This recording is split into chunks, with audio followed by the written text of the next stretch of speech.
क्या आपने कभी सोचा है कि महाभारत के युद्ध में एक ऐसी सेना थी जिसे हराना देवराज इंद्र के लिए भी लगभग असंभव माना जाता था। एक ऐसी सैन्य इकाई जिसका प्रशिक्षण स्वयं परमपिता परमेश्वर ने किया था। हम बात कर रहे हैं नारायणी सेना की, 1,00,000 वृष्णि और अंधक कुल के गोपियों की, जो केवल सैनिक नहीं थे बल्कि साक्षात भगवान श्री कृष्ण की प्रतिज्ञा, शक्ति और निष्ठा का जीवित प्रमाण थे। इस सेना का गठन केवल संख्या बल के लिए नहीं हुआ था। ये द्वारका के सैन्य गौरव, अद्वितीय नौसेना युद्ध कला, नवल वॉरफेयर और छापामार रणनीति, ग्यूरिला टैक्टिक्स का केंद्र थी।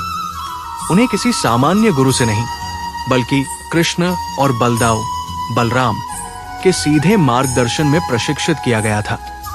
इसलिए उनका सबसे बड़ा वरदान कोई मंत्र या दैवीय अस्त्र नहीं था, बल्कि कृष्ण की अविचल निष्ठा और दैवीय संरक्षण का विश्वास था, जिसने उनके मनोबल को इतना ऊंचा कर दिया था कि वे रणभूमि में निर्भीक होकर लड़ते थे।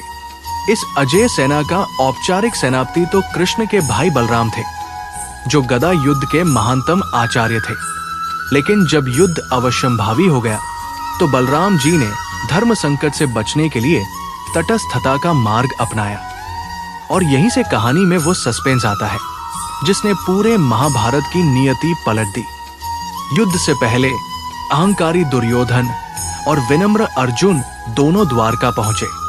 कृष्ण गहरी निद्रा में थे और दुर्योधन ने अहंकारवश उनके सिरहाने ऊंचे आसन पर बैठना चुना, जबकि अर्जुन ने विनम्रता से चरणों के पास स्थान लिया।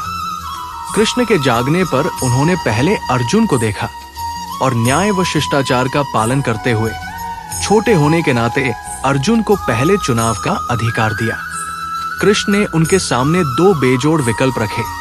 एक और निहत थे सारथी के रूप में वे स्वयं, जो न कोई अस्त्र उठाएंगे न युद्ध करेंगे, और दूसरी ओर उनकी पूरी विध्वंसक 1,00,000 सैनिकों की अजेय नारायणी सेना। दुर्योधन, जो सिर्फ भौतिक बल, विशाल संख्या और शक्ति पर विश्वास करता था, उसने बिना एक पल गवाए अर्जुन के चुनाव से पहले ही उस अद्वितीय नारायणी सेना को हथिया लिया। उसकी आंखों में विजय की चमक थी। उसे लगा कि उसने कृष्ण को मात दे दी। इस सेना का नेतृत्व तब यादव राजा कृतवर्मा ने संभाला। वहीं अर्जुन ने जो चुनाव किया वो इतिहास में अमर हो गया।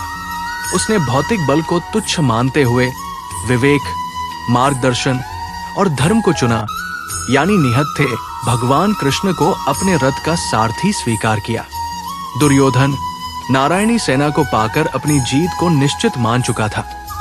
फिर भी सबसे बड़ा सवाल यही है कि नारायणी सेना जैसी अजेय शक्ति को पाकर भी कौरवों को हार का मुख क्यों देखना पड़ा?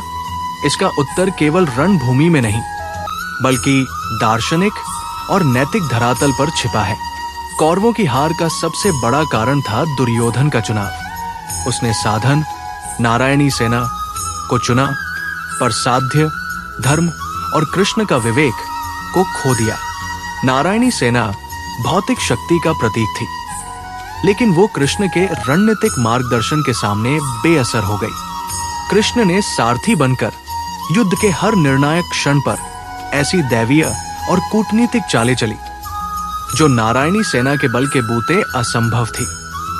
चाहे वो भीष्म पितामह के वध के लिए शिखंडी को आगे करके धर्म के सूक्ष्म नियम को तोड़ना हो, या द्रोणाचार्य को अश्वत्थामा के छल से निहत्था करना हो, या कर्ण के रथ का पहिया धंसने पर अर्जुन को तुरंत प्रहार का निर्देश देना हो। ये सभी कदम कृष्ण के सर्वोपरि रणनीतिकार होने का प्रमाण थे। नारायणी सेना ने कृतवर्मा के नेतृत्व में अपनी प्रतिज्ञा का पालन करते हुए पूरी निष्ठा से अधर्म के लिए लड़ाई लड़ी, लेकिन वे अधर्म के नैतिक बोझ के नीचे दबे हुए थे। उनकी ये उपस्थिति भी उस नैतिक और आध्यात्मिक पराजय को रोक नहीं पाई जो अधर्म के पक्ष में पहले से ही निश्चित हो चुकी थी।